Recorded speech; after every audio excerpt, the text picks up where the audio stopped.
In my ongoing journey to build a compiler, I have successfully managed to build the Lexer, the first stage in building a compiler. And before we start, to note, Lexer, not lecture. Got it? Anyways, here it is.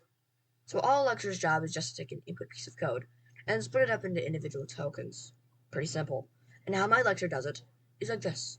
The first thing it does is it breaks its input up into a whole bunch of individual lines using the split lines feature of Python. It is able to successfully take a text input like this and break it up into this.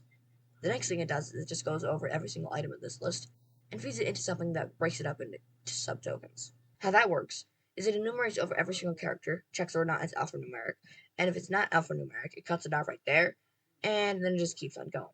Now it's a little bit more complex in the code than this, but it's the general gist. So it's able to take this and turn it into this. And it does that for everything, and it also adds little new line indicators and converts the subtokens into real tokens. Eventually, once it's done all that, it runs it into some more code, which is able to add identifiers, turning this into this. And that's basically all it does. It's not exactly the most complex thing, but it is the first step of a compiler and very important. Soon I'll be working on a parser, and I'm not going to be using an abstract syntax tree, but I will be using something very similar, but not nearly as complex.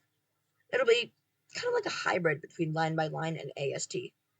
But this was a very short video, but thank you for watching.